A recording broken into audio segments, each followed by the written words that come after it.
This is the Tango Alpha Lima podcast. They call me crazy cause I'm facing all my giants. They try to scare me into thinking I can fight it. They tell me I should never even think of trying. But that's just me, I'm gonna live out in defiance.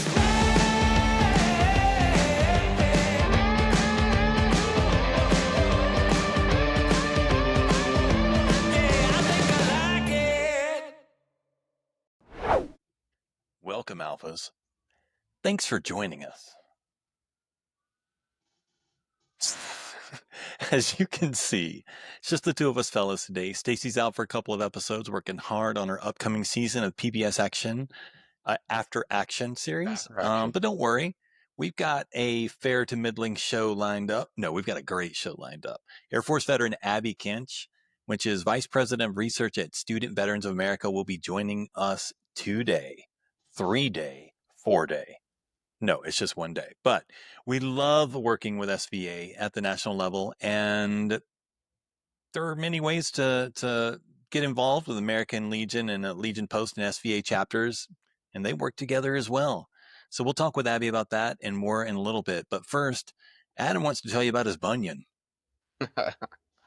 Well, I'm going to save that for later and lead with today is March 25th, National Medal of Honor Day, established by Congress to foster public appreciation and recognition of Medal of Honor recipients.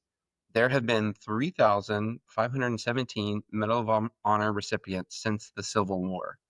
19 service members have received 2 Medals of Honor. 5 Marines serving with the Army units received both the Army and Navy designs of the Medal of Honor for the same action. 14 others received 2 medals for separate actions of valor. No one has received 2 medals since World War I. And there are currently 61 living Medal of Honor recipients. I was just at the Texas Capitol doing some work on Monday, and they have this beautiful display of all the Medal of Honor recipients from Texas. 90, I counted. And so this was, some of them going back to the 1800s, which was, pretty wild. Fittingly, this past weekend, the National Medal of Honor Museum in Arlington, Texas, hosted their grand opening.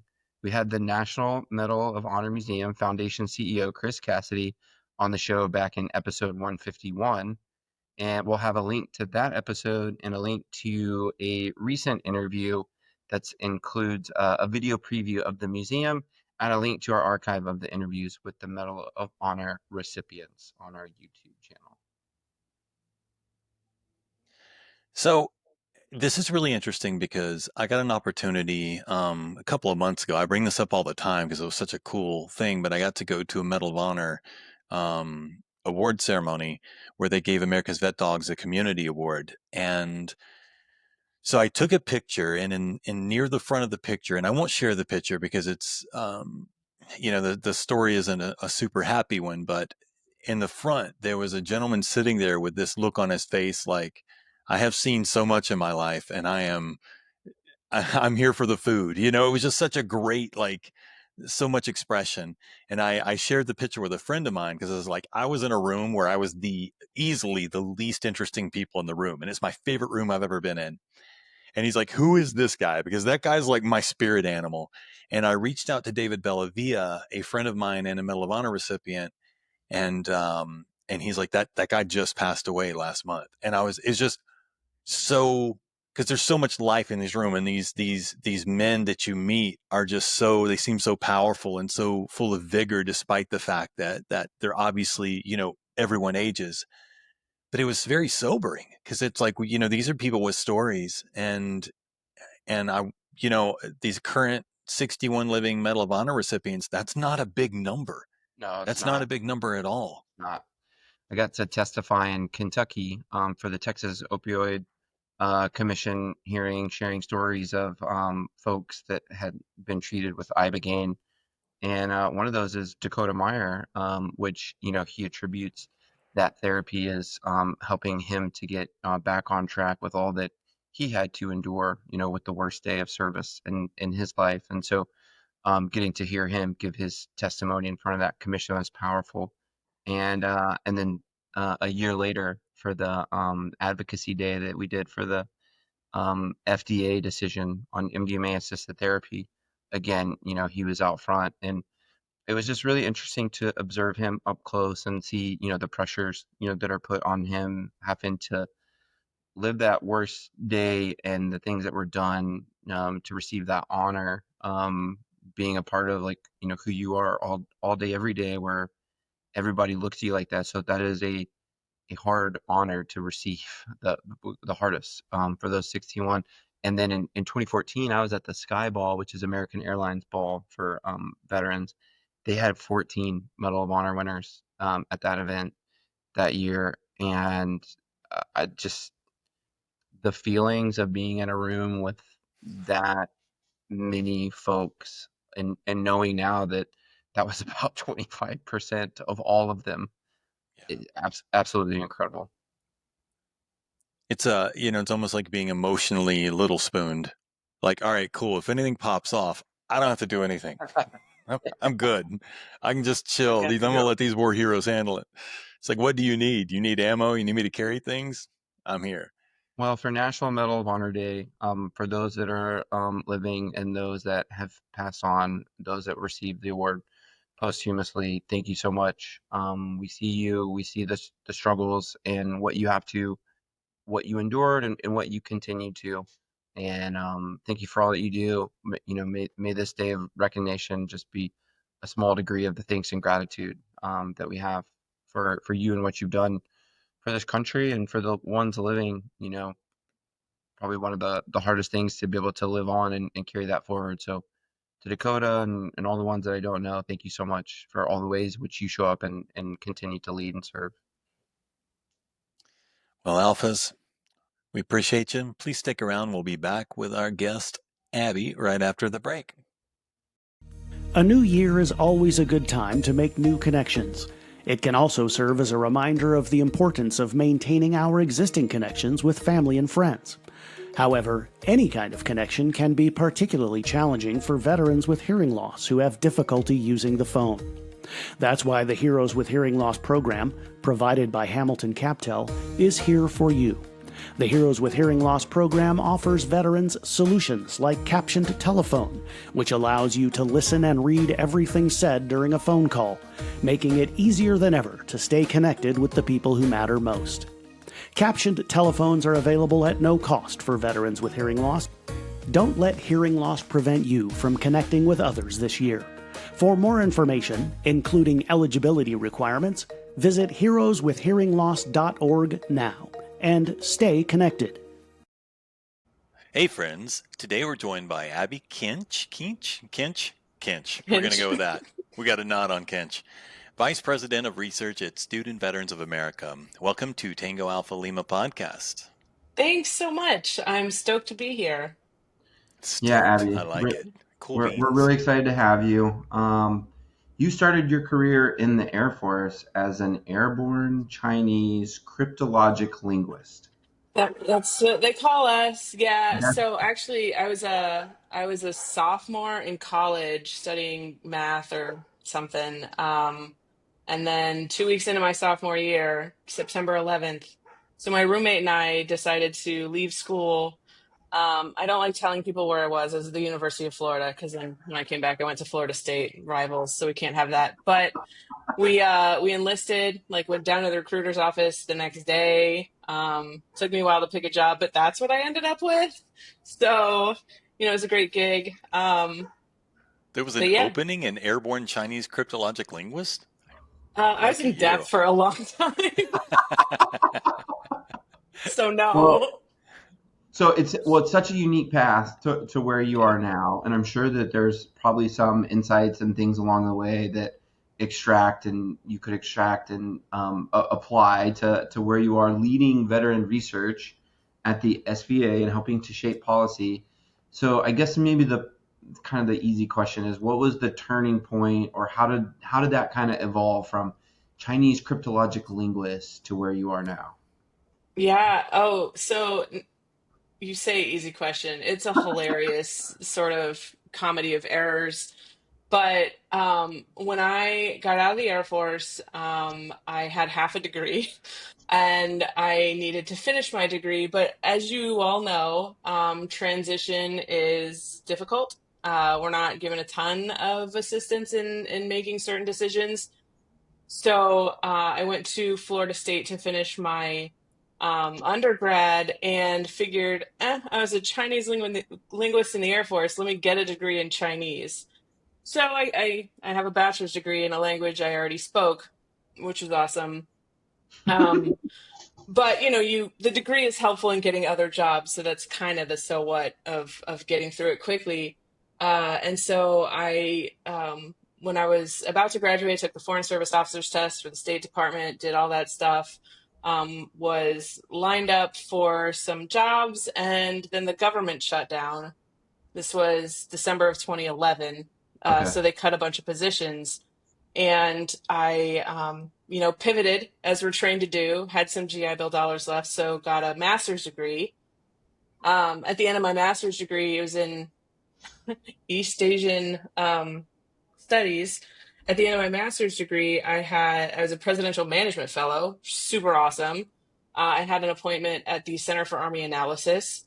Then there was another government shutdown, and 88% of PMF slots were canceled, which is awesome. Mine was one of them. So I hung out in Tallahassee and decided, I guess I'll get a PhD. So I went on to do that. I graduated with my PhD December of 2019, and I'm not sure if you're familiar, if you remember at all what happened at the beginning of 2020, but it was not a great time to have just graduated school. I was fortunate enough, I was working with a disaster management national security consulting firm. I thought consulting was going to be amazing. It's not my vibe. It's not my journey. But there was an opening at SVA, and it was sort of serendipitous because way back in 2012, when I started my master's degree after not having a job finishing my bachelor's, I became heavily involved with the SVA chapter at Florida State. And I was chapter president, and we did all the really awesome things that you do with an SVA chapter. Made some real difference on the Florida State campus in the state of Florida with some policy. Got to be involved with the national network. SVA met some amazing people. So it was really cool to be able to join the organization again in 2020 in the middle of the pandemic. Yeah. But really sort of reshape where the organization was going from that point. So I joined on the chapter side, and then about 2 years ago made the transition to doing our research.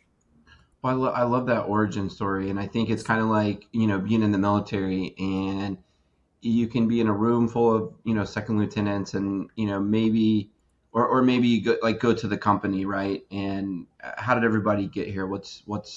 How did you all arrive in this same room? And everybody has a different story, to get there. And so I hear a little bit of that coming out, but then also, your ability to learn plays a huge role in your undergrad to the master's to the PhD, obviously becoming an expert in Chinese, linguist, is really cool as well. But then the path we chart for ourselves versus what unfolds. And then maybe in retrospect, you're like, I couldn't have orchestrated the sequence of those events. And, obviously the national, governmental impacts of the job market as well. How could you do that until it kind of arrive at the work that you're doing, the organization and the root. So I think it's a really cool origin story. Thank you. Yeah, thank you. I mean, I love telling people about it. It's just sort of hilarious, but super impactful. You're right. I couldn't have planned it if I tried to end up back here. And so, I'm just very grateful for all of the government shutdowns that happened. Sorry to anyone else who was impacted by those, but they worked out for me, I guess. Your research interests include moral linguistics and pragmatics, and that's Actually, a really fascinating area. Of course, I had to look it up because I was with the Marines. But in the context of veteran advocacy, like, how do you see the language that we use? Because you learn a lot if as a communicator, that language is very little what you're saying and a lot about how you say it and what you're Yeah. doing and your Yeah. facial expression and things like that. So how do you see the language we use in shaping public perception in policy decisions? Like what should we be Yeah. looking out for?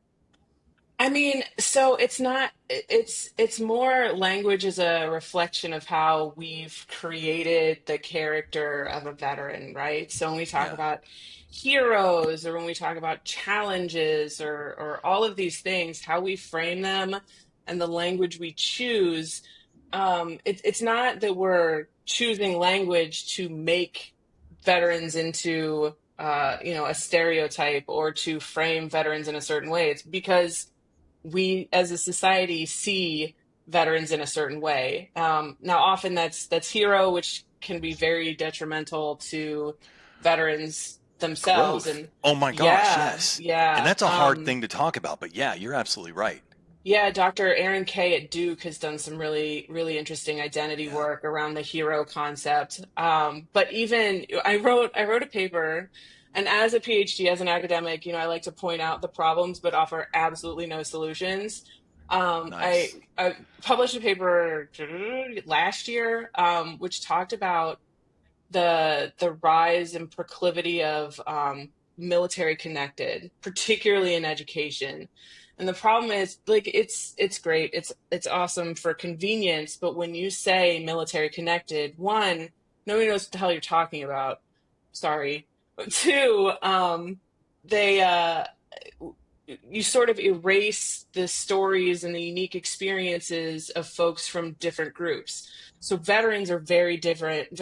Student veterans are very different than active duty students. Are very different than caregiver students. Are very different than dependent students.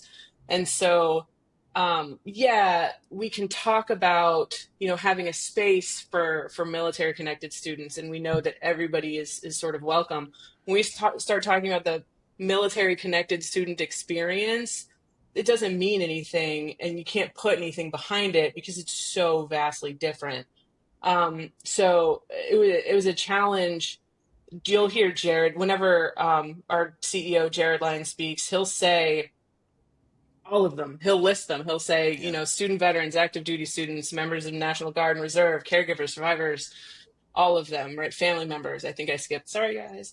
But he'll list them out because in our space it's so different depending on who you are, and you can be multiple, and then your experience is even more different. So you've got intersectional identities that further compound the issue. And so we pointed that out, and we got lots of questions saying, well, what should we say? It's like, I don't know, man. You figure it out for Somebody yourself, I is going guess. to find a way to be offended by anything that you say. I've been corrected. Sure. I'm an above knee amputee on the left side. My right leg's completely jacked up. I've been corrected in my own language towards myself before. And it's an odd feeling because, I think if anybody's an authority on my specific situation, it's me. Now, not to the Right. detriment of anyone who's going through my experience in a similar way, but it's scary because we have a tendency to both isolate and encourage veterans at the same time to be a part of society, and it just doesn't work.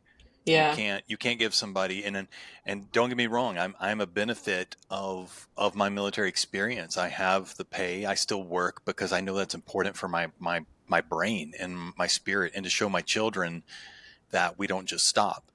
Right. But it's difficult because there's a lot of people out there, and I'll catch flack for this, I'm sure, but there's a lot of people out there who are getting paid for doing nothing and for having not done very much.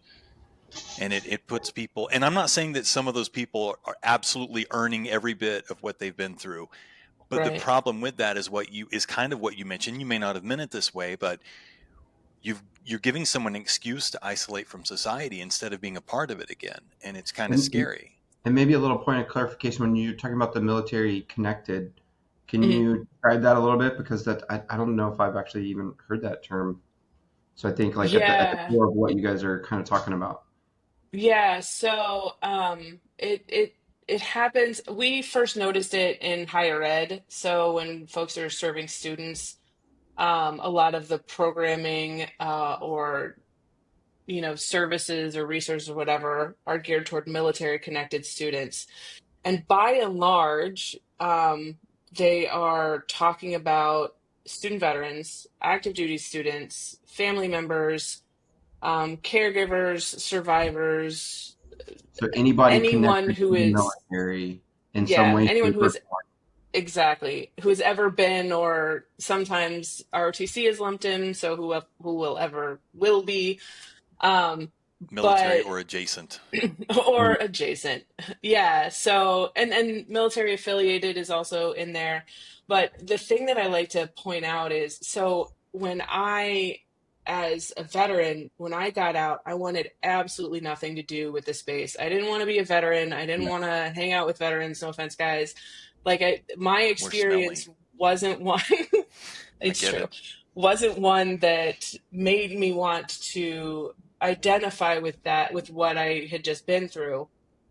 And so, and it's not uncommon, particularly, with women, particularly with experiences in people of color, particularly with a lot of groups who don't have, the perfect service experience, which, who does, but you just kind of shy away from that and go, this is what I'm going to do next. And I just filed my VA claim. I did my intent to file at our national Mhm. conference in 2024. I filed it 11 months later because that's who I am as a person, just before the intent to file expired. And I got out 20 years ago. So, Yeah. like, because I didn't want to have anything to do with it, I had to be dragged to just file my claim. Yeah. And I don't know what's going to happen with that, but you get people with these experiences who then, because it's military connected, and the language, as we talked about at the beginning, matters. And so if you're trying to connect me with an organization that wasn't great for me when Right. I was a part of it, like, that's not a thing that I want to do. And so you tend to exclude people just by the language that we use when I we're see. trying to be inclusive. Like, military connected is great. It's trying to be this Right. umbrella term for the entire population, but you tend to, if you're talking about survivors, they've lost someone who was a part of the military. That is an estranged relationship. Right. So it's, you get into these weird nuanced Well, circumstances where you sort of tend to right. shun people away. Well, thank you for helping to clarify that, and I can see the point that you guys are both discussing, more clearly now. And then you also highlighted some of the challenges that you experienced in transitioning. I can say, some of those were same thing for me as well. Like I started a nonprofit when I got out, specifically to focus on TBI because my brother was a Special Forces Green Beret, medically retired for TBI. But I wanted nothing with the conventional veteran narrative. I saw problems in the healthcare system and the military medical system, and I just wanted to be an agent, for change, for that. And it was only after 7, 8, 9 years that I felt I could be more, just proud of my service and standing into that. I mean, it took me 7 or 8 years to really file my disability claim as well. So veteran transition challenges, they're not nothing new. Obviously, we need to work on those, and we have many people working on those. Your team's digging in deeper into the student veterans' basic needs and some of Yeah. their wellness things. So, from your perspective, can you tell us a little bit about that and maybe some of the things that you guys are learning or trying to learn from the basic needs and wellness perspective? Yeah, thank you. I would love to. So this is sort of a passion project for me, because I mean, we all know how much that first year out sucks, not just sort of emotionally or personally or physically, but also financially and in so many other ways, where we get, a lot of maybe some balls dropped in transition. So, one of the things that we were hearing from student veterans was, hey, I have the GI Bill, it's a generous benefit, but I can't afford anything.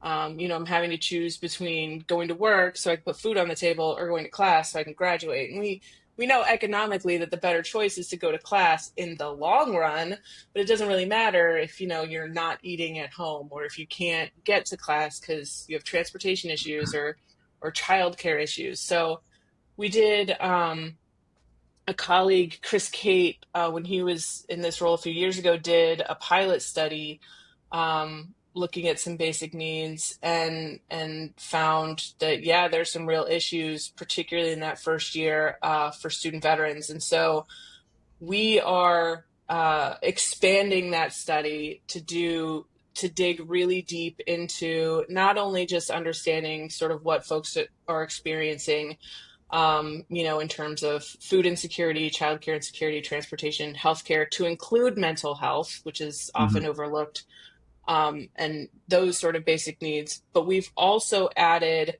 what we are, in the academic space, we have to give stuff just overly complicated names. So we're calling it the Social Transition Wealth Index. So social wealth is largely framed in terms of like social capital. So what you gain from your network, the people that you know. But we've added to it, given what happens with veterans during transition, social capital. Yeah, we want to know where your connections are, but also sense of identity, so like who you are during transition, and also sense of belonging. So, which is a little different. This is like, hey, do you have people that you can talk to, people you trust within these different sectors of a civilian life? So we ask about the classroom, we ask about, religious organizations, sports organization, like, just community organizations.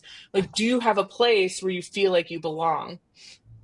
So, if you transition out and immediately find, an American Legion, and you connect with those folks, that's awesome, but that doesn't always happen. Right. You may have a church, or you may not. You may have friends at school. I had a single one, because she was also older. She's still, I think she's 4 years younger than me, maybe more, whatever. I don't want to age her. But she, she was the one person that I could connect with, because we weren't, the 18-year-olds sitting next to us. So really having that sense of belonging, and it's the so what of SVA, right? We have our chapters because we're trying to create that belonging on campuses for student veterans and their family who often self-isolate. So what we really want to know, by talking about the social wealth, is how does that play into those needs that we're seeing. So if you've got a place where you belong, or if you've got a strong network, or if you have a strong sense of identity, does that mitigate any of those basic needs? Or how does that play? Yeah, that's a good point too. Are you guys getting insights right now? Or are how long has it been? How long has the study been going? We opened the survey in January. We started out, we have a very ambitious goal. So, hey, anybody hearing this, we're going to make sure you got a link to the survey, because we all kind of remember, it doesn't matter how long you've been out. We all kind of remember how much that first year sucked. So please tell us. It doesn't even matter if you went to school immediately or if you never went to school. Just let us know how much that first year sucked. What's below peer review? Do you have idiot review? Because I would love to read it. We're going to make it very digestible, right? We obviously want to put this out here but we put out work so that people can make change because of it, right? So we'll write for elected officials, but we also write for, everyone in the space. We want everyone to be able to contribute. We launched 2 years ago the SVA Advising Center, because to keep people from doing what I did, which is getting a degree in a language you already speak, we want to help people make better informed decisions for themselves and their families in terms of where to go to school, what to major in, that career trajectory afterwards.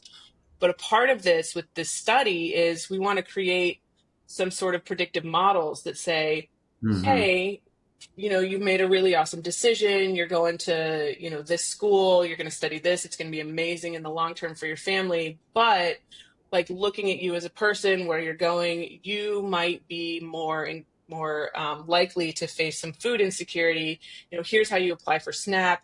Here are local resources. Here's, we partner often with America's Warrior Partnership. Here's how they can help you in that community.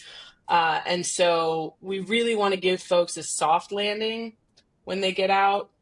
So we're trying to use this study as best we can. But yeah, peer reviewed. We're partnering to do it with the Institute for Veterans and Military Families at Syracuse, IVMF, because they've Well, got some great folks who are interested in the same thing. I'm Yeah, good. personally interested because I do a lot of advocacy work on the veteran mental health side around alternative therapies and breakthrough therapies. Is that anything you guys are incorporating as part of this, total wellness survey to get any kind of insight into either how they feel about that, if they've benefited from those either within the VA, because there are, some opportunities for things that, like, even you can get ketamine treatment, paid for within the VA.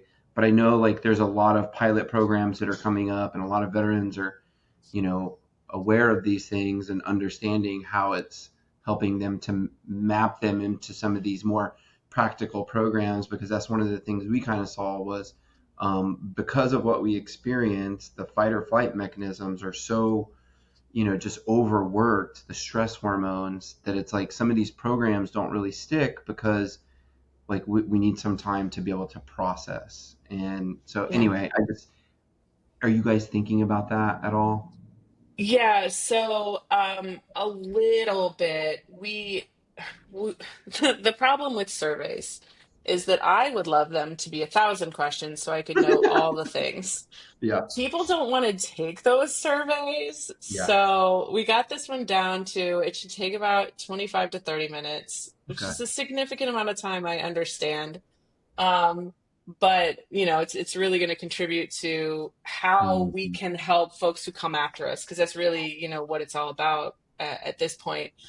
Um, but yeah, so we are digging into access to a variety of types of mental health care, right? So Mm. we ask if blanket they have access to mental health facilities or mental health physicians or mental health programs. We don't get so in Right. the weeds about the types, although I would love to.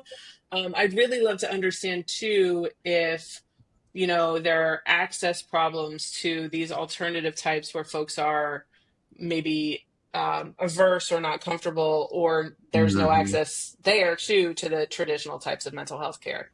I mean, that'd be fascinating. I would like some follow-ups to this study once we find out sort of where things are going. Our first we did my team, we did a prelim look at just the responses that had come in, and food insecurity is number one. It was disgusting. I almost said it's disgusting how many folks have skipped meals or not had enough food, or foregone eating so their kids could eat. It Mhm. is disgusting. And I feel like,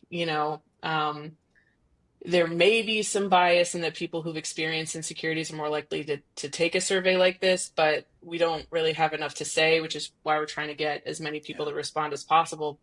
But I mean, it's I I sort of hate asking the question because I kind of don't want to know the answer, but we really need to know Mhm. sort of where folks are coming out, because we know that there are issues in transition, and we just got to be able to pinpoint them and fix them. My follow-up to this is, are you separating your data between medically discharged and traditionally discharged versus We retirement even? we ask a couple questions that will get us there. We ask time in service. We ask uh, disability rating. We ask for a couple questions. We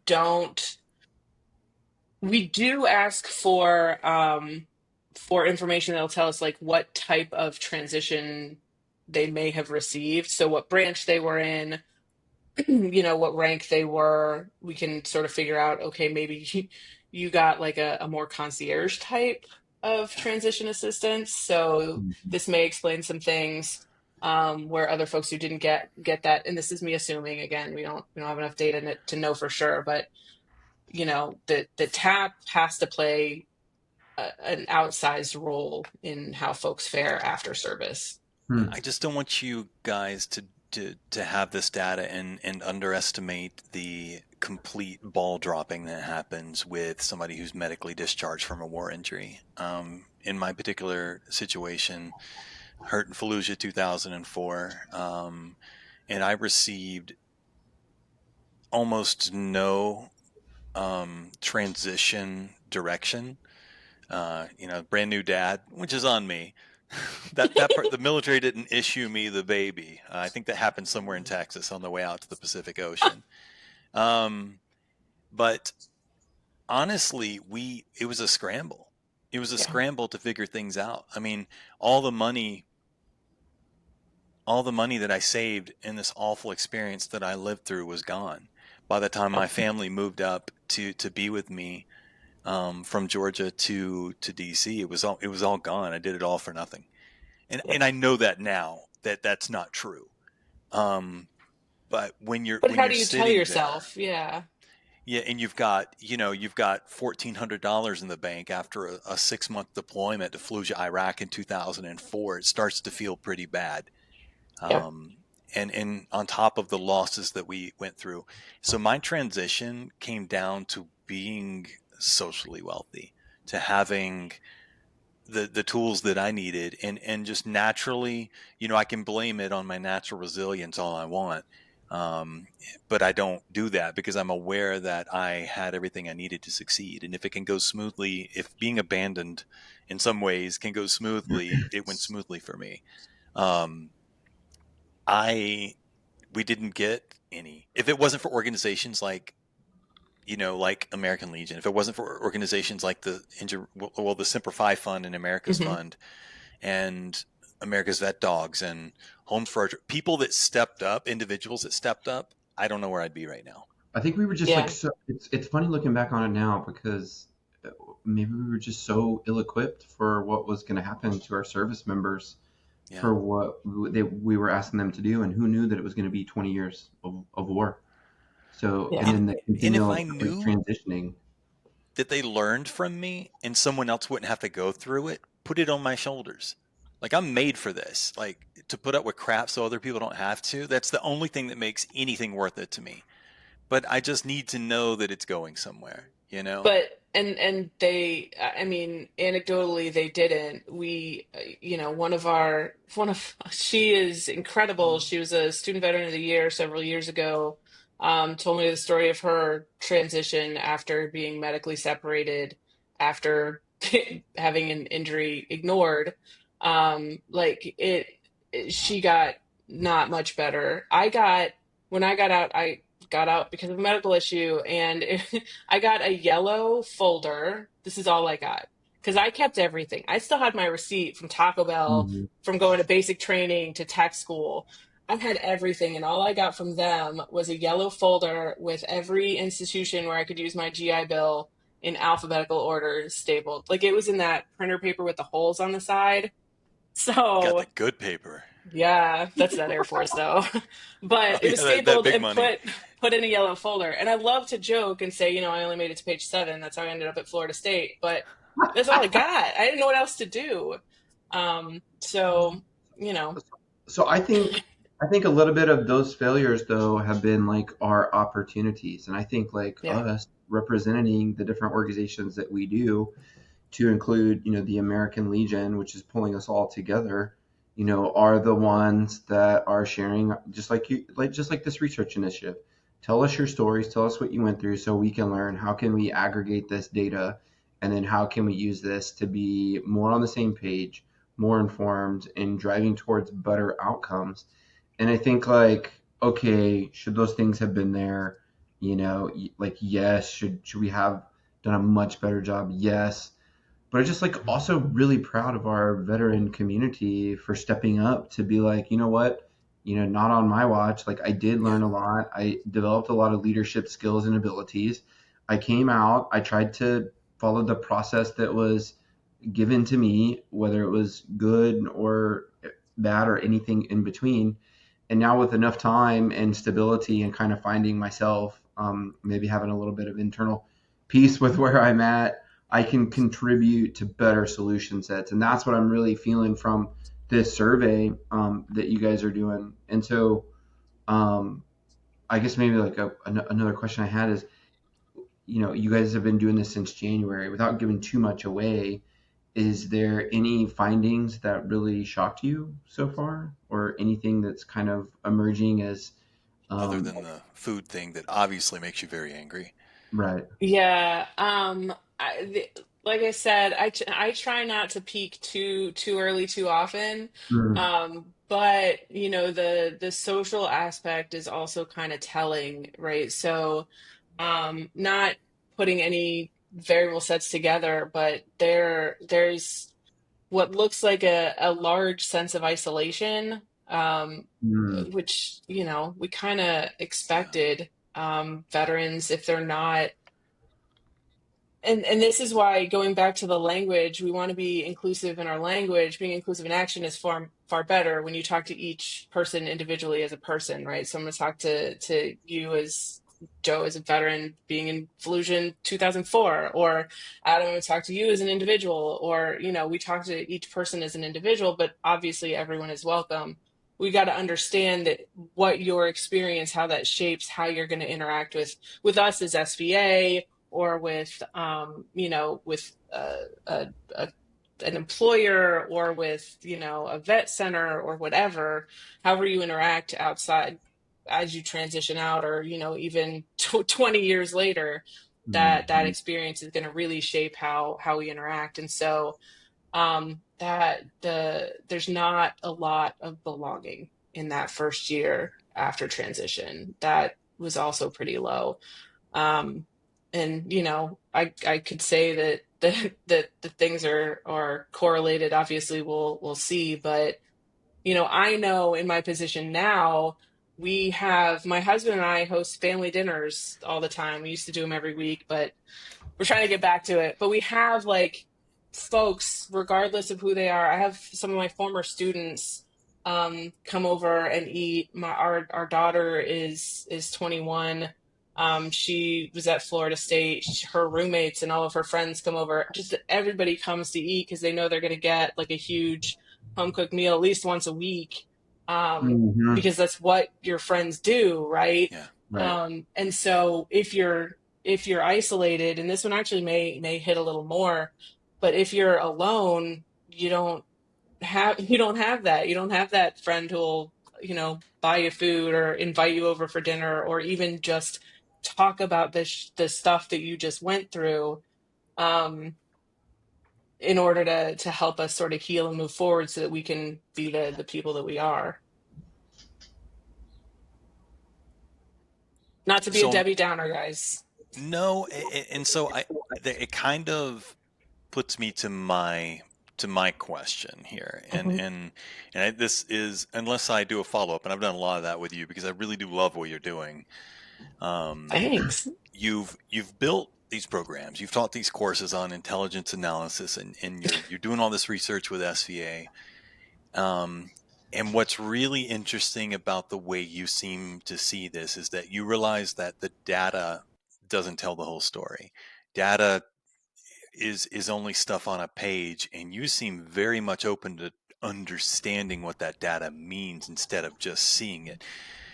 And so if you could give a piece of information that to everyone, to institutions, organizations that want to really understand the veteran community, what key data points or like analytical frameworks should they be focusing on in order to make an impact? Yeah. Oh, I love I this question. And my friend Glenn's going to love it too, because I'm going to give him a shout out. So, Nice. Dr. Glenn Phillips, in his dissertation at Texas A&M in 2017, created veteran critical theory. And I know critical theory is not in vogue, whatever you feel about that. We've been working in veteran critical theory for a while now, and I am fortunate enough to be a part of. He's putting together a book to sort of move it to the next iteration. And my contribution to the book is applying veteran critical theory to how we look at transition. And basically, all it says is that the way that we look at veterans, the way that we treat veterans, the lazy stereotypes that we bring to our work with veterans shapes how it has an impact on individual people down the line, right? So his framing was in higher ed. So we talk about veterans and their needs. It used to be very deficit model thinking. Like veterans are at-risk students, nobody graduates, they're a drain on the resources of the school, all this stuff. Clearly that's not true. Lots of research has been done to sort of flip that script, but until you talk to student veterans, and that's the space that I'm in, so that's who I talk to, right? Until you talk to student veterans, or until you talk to veterans in general, you don't really, you sort of can buy into this narrative because why not? It seems to be true. But then you look at the data that we're finding, but you also have these conversations and find out that the student veterans that we interact with all the time are literal rocket scientists, or are going on to become incredible doctors, or are starting amazing businesses, and that veterans come, they benefit. Actually, my another colleague, RJ, and I just presented at South by Southwest on the catalytic power of veterans on college campuses, because we know that veterans benefit from a college education. The campuses also benefit from veterans being there, right, in so many ways. And so I'm a big fan of VCT, as we call it. And regardless of anyone's view on critical theory, if you look at veteran critical theory and think from even your own personal experience on how these narratives have shaped how you've been treated by different institutions as a veteran, it's very eye-opening. There's a very much a handshake mindset with veterans. If I say to Adam or to you, hey, I'm going to get this done, it's considered a handshake and an agreement. And the biggest way to discourage veterans is to not hold up your side of that. You can break us. As sad as it is, the best way to break a veteran is to make things unnecessarily and obviously convoluted for the purpose of undermining any help we might be able to get. An example would be going through the VA to get my bathroom remodeled for ADA so that I can take a shower without it having to be like a big deal. Right. So when they mail this packet out to you, you have less than 30 days because for some reason it goes from approval and then they mail you the packet out. So you basically have, by the time you get the paper, 3 weeks to get someone to come out and check your place out with no promise of payment, and to write up a itemized list of how much everything is going to cost and draw a diagram of what it's going to look like afterwards and send that in. Mail it. Physically mail it. Emailing, I did that. Did not work. And I got a notification that my application was too late because I'd sent it in the day of, even though I'd emailed it the day before. I'd sent it in the day of, and I just gave up because I gave up. They won. And maybe next year I'll circle back around to it. But as of right now, I'm trying to get something done. I already feel like I'm begging. I don't like that. I already feel like I'm begging, even though this is a program that is set up to help people like me. And instead, my wife pays for that by having to make sure that things are set up properly. And it just causes more work for her. Yeah. Well, this maybe leads into a good follow-up that I had. And that's right. So to your point, we're getting all these insights, like we're learning this information. The surveys are powerful to be able to uncover problem sets like what Joe just talked about. But then it's like, and when you're able to really deep dive and understand it, how do you guys use this to drive what happens next? So how does the team kind of come in and take the data into actionable, like policy driving campus programs, veteran services, or kind of how do you round that out, and what's the goal for how this is going to be leveraged? Yeah, that's a great question. So we have an amazing team that will take. We sort of work at it from both directions, right? So in terms of our federal policy, we have a government affairs team, which is phenomenal, headed by our VP of Government Affairs, Tammy Bartlett, and she takes what we find. So we have weekly meetings. She takes what we find and sees if there's anything out there already, any legislation pending, anything that could use that data support. And if not, we'll start working with folks on the Hill to get that done. Like if we see something that's impacting student veterans just from a data perspective, like maybe, their jobs are declining. They're not right now. But if we see any issues from the data, we'll work in that direction. But she also, at our national conference and at other programs throughout the year, she'll host essentially think tanks, right? Where we get student veterans together and we let them tell us what's going wrong in their lives. And then we work to fix it that way as well. And if we have the data to support any initiatives to support our student veterans, we use it. And if not, we go out and find it, which is largely how sort of this came about, right? It Mm-hmm. came from the stories that we were hearing from student veterans. We also equip our chapters. So these are our students, the faculty and staff advisors. We equip them with data that they can take back to their institution, or that they can form coalitions within a state and make changes. We see that happen all the time, and it's successful, particularly when you get larger groups of different chapters from around a state sort of campaigning for the same thing, the Mm-hmm. same advocacy work, the same change. And we will support that with the data that we have. Oftentimes we'll break it down. If it's someone in Texas trying to make change, then we'll break it down for the state of Texas, North Carolina, so forth. Cool. Which has been really, really beneficial. It's, my PhD is in public policy, so that's sort of I love the work. I feel like there are institutions in place that can make everyone's life better, but just need, the right driving forces Right. behind it to get the work done. Well, I love that because I'm kind of like, I was an aviator, and so it's kind of like an analogy of having that 30,000 foot view, kind of complex systems. So you can distill down into like, just this study that you're doing, the research and the insights. But then once you start talking about how that informs, and you're able to lead with data to drive the different posts that you have, or where it matters to what the members are doing and where, and being able Yeah. to shape that into the operations to be more informed and effective. And then also partnering with other organizations to be greater than the individual. And going back to the beginning of our conversation, yeah, it's like really great to kind of think about the military connected individual that's going to school, and for all the reasons that we kind of talked about. It is important. They do make an impact and a difference. I think it's one for the better.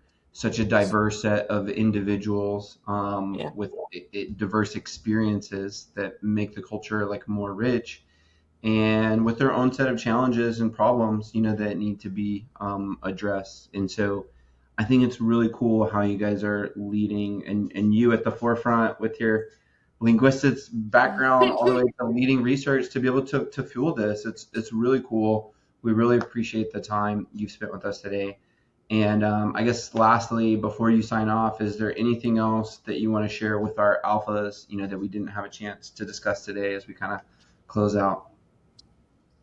Yeah, I mean, I always want to plug our chapters. I was a chapter leader, like I said, at Florida State for a couple of years, and that sense of community, that sense of belonging is so important. That's what we drive home. But it's not just the students. There is an American Legion post, like a mile away from campus. We used to do stuff all the time there.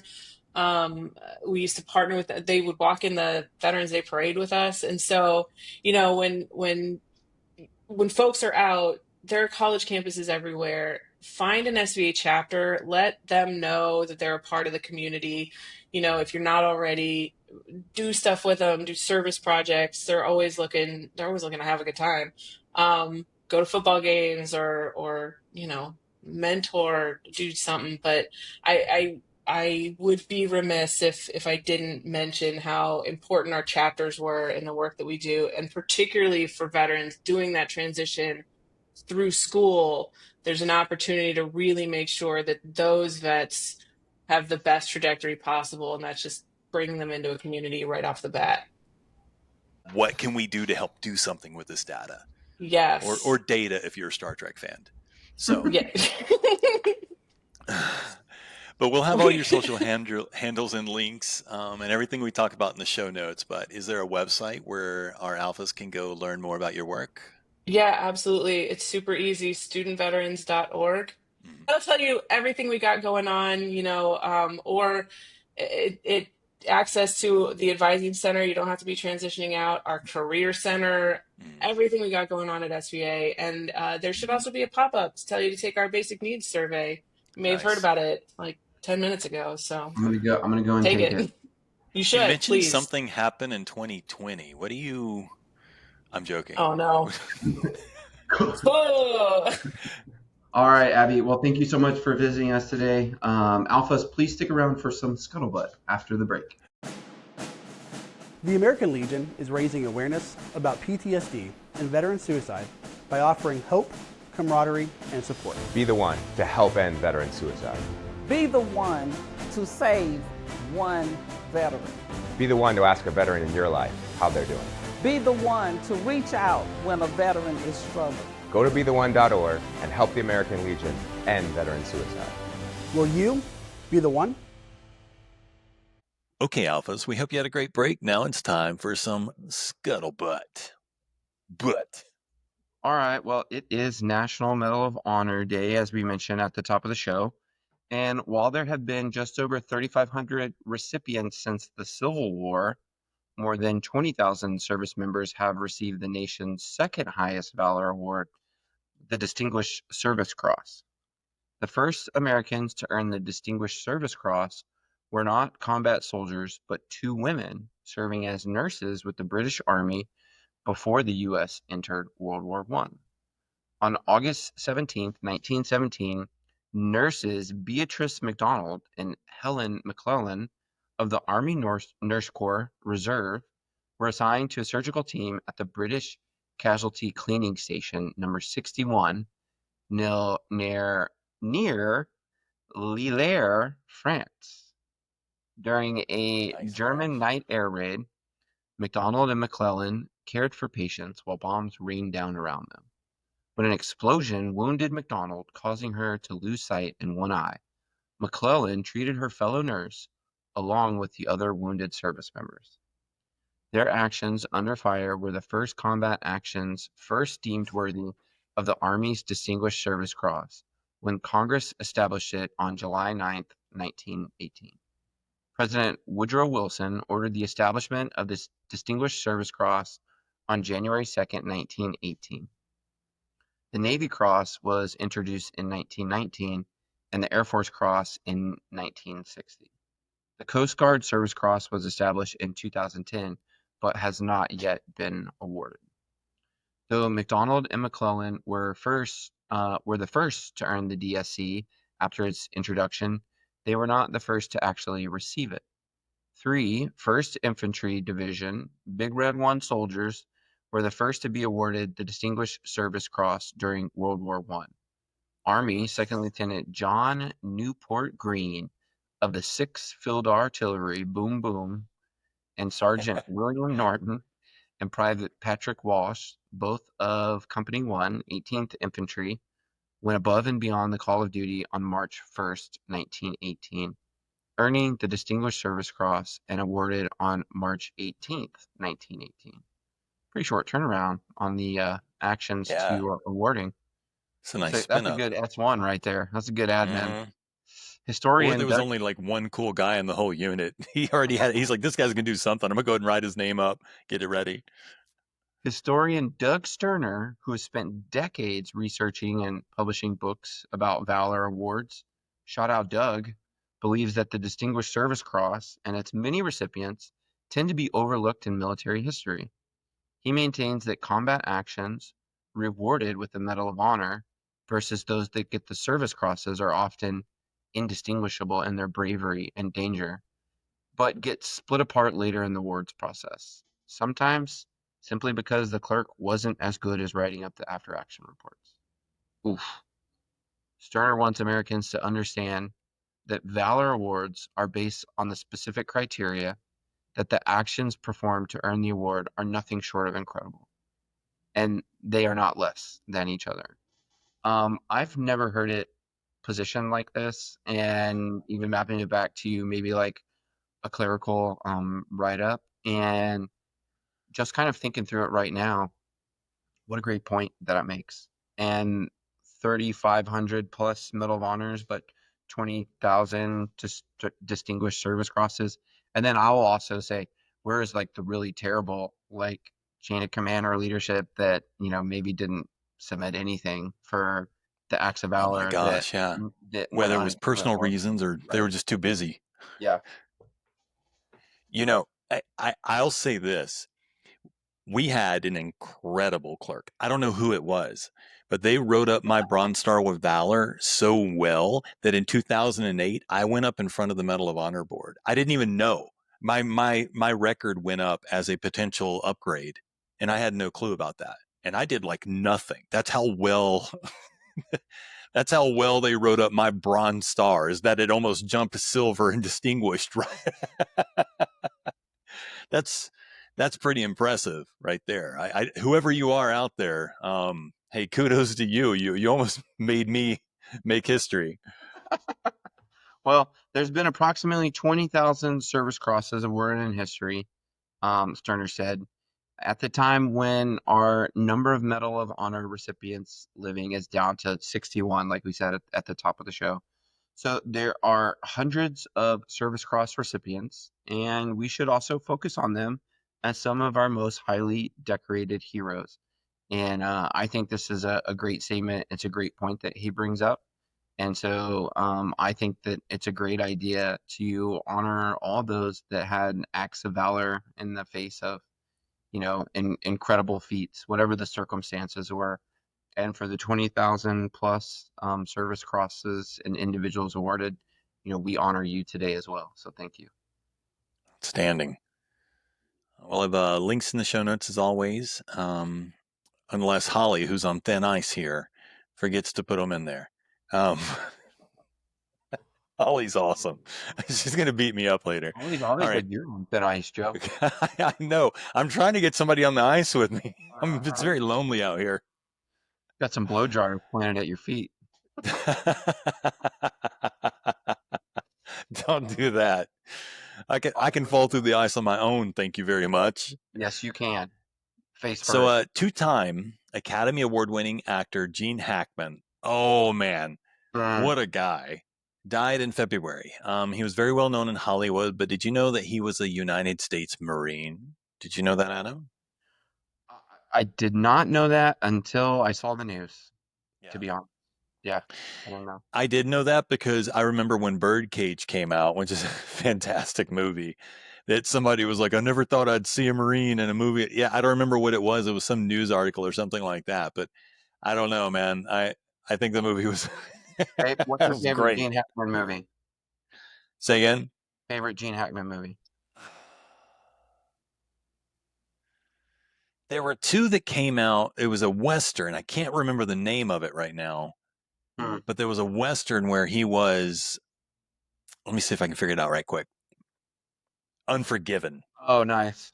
Unforgiven. Yep. It's hard though, because like a lot of those movies fall behind. When you think Westerns, everyone just goes Tombstone, but movies like Wyatt Earp came out at the same time. And if it hadn't been for Tombstone, we'd be talking about Wyatt Earp right now, and so Unforgiven was one of those that I think sort of didn't get the respect it might have deserved. I remember when I was little, it was Hoosiers. Oh yeah. My dad loved that movie like so much, and so that was great. Kind of like classic, maybe like 80s version Gene. Then I really loved like the Wes Anderson, Gene Hackman, and I love Wes the Anderson. Royal Tenenbaums. The Royal He Tenenbaums, yeah. played Royal Tenenbaum in the Royal Tenenbaums, Yeah. and me and my brothers like the way he played it in that. He solidified himself in my iconic actors, catalog from that film.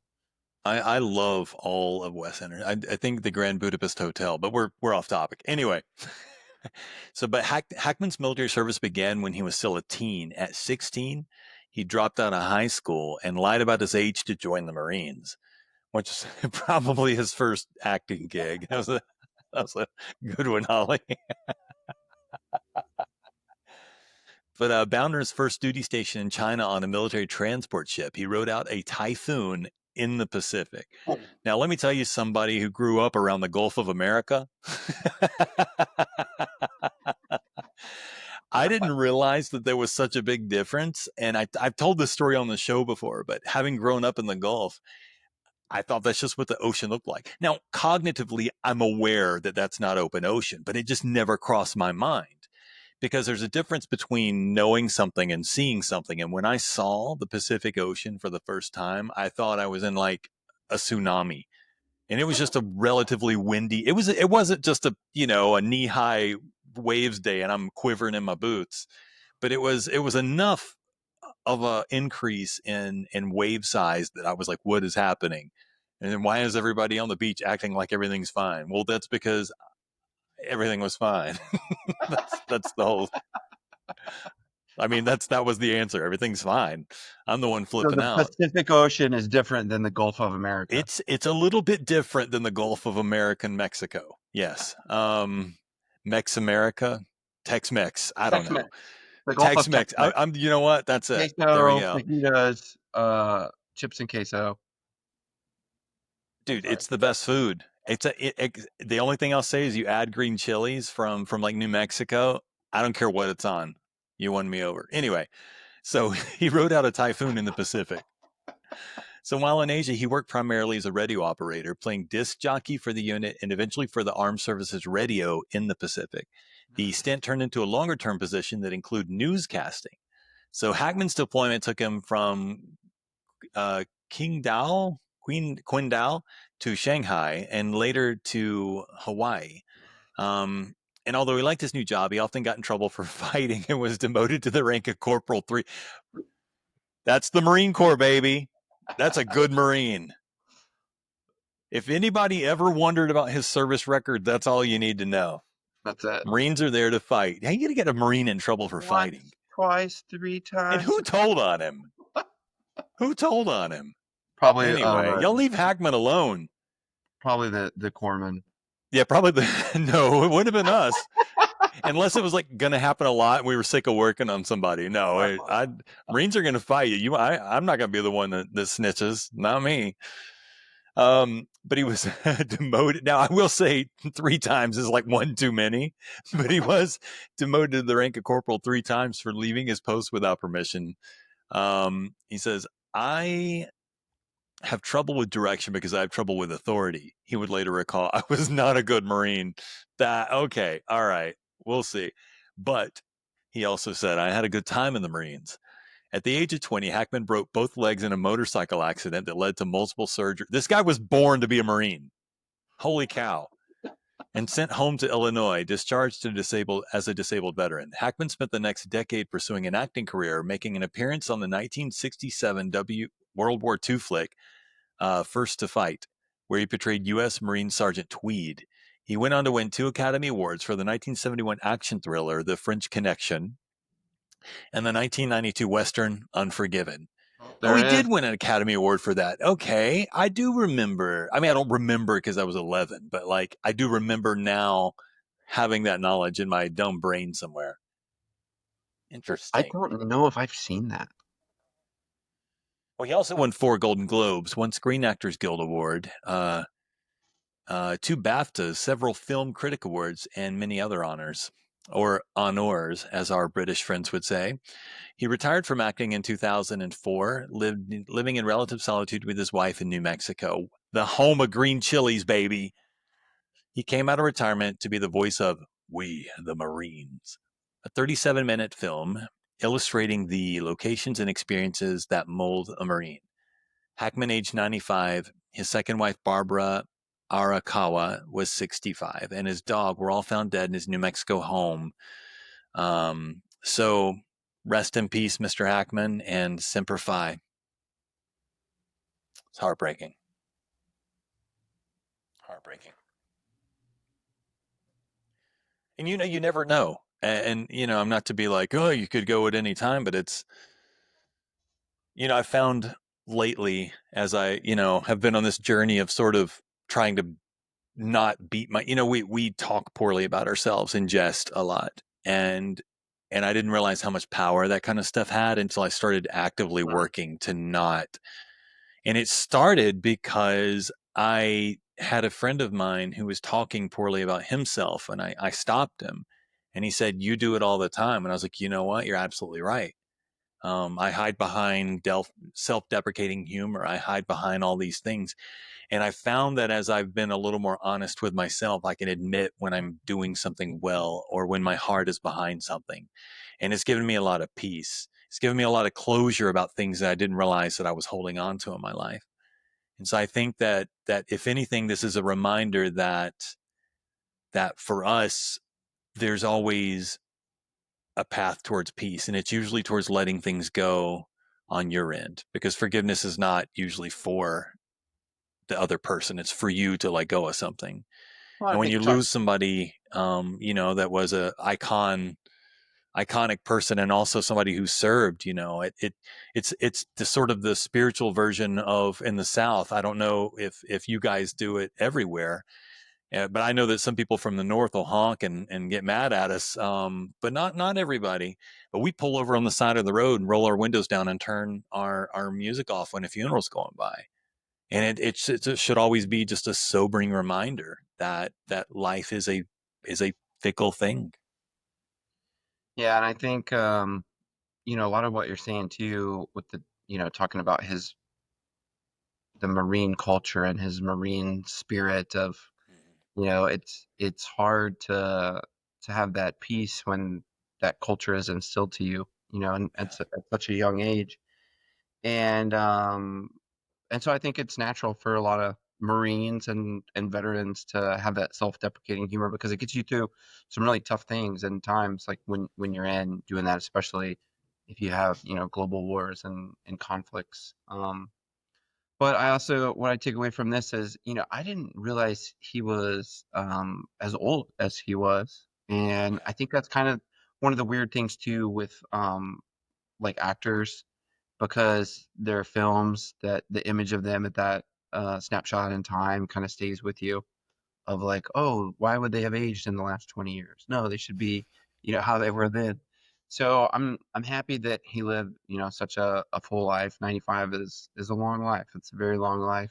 I know there's some things about, how he was found and how they were found. And, obviously you want people to be able to, transition in an honorable way. So, but yeah, it's hard to hear, but a life well lived. And, we honor Mr. Hackman, we honor him for his service. And I think the other thing, closing out the theme of the show, with honoring our valorous award winners of the Medal of Honor and the Distinguished Service Cross. So I think, honor is really the theme, and being able to appreciate those that have done so much to allow us to be here and talking today. So it's an honor And a to be shout here out to with you. those clerks who've changed history, whether That's they right. know it or not. Those people that just really know how to throw down some beautiful words and get somebody in the history books. And the winners write the history books, and and the clerks are are making heroes out of them. So good on y'all, alphas. Thank you so much for listening. It means the world to us. We do appreciate you. You can subscribe to our podcast, our newsletter, send us mail. and guest recommendations at legion.org/Tango Alpha Lima. Have a pretty day.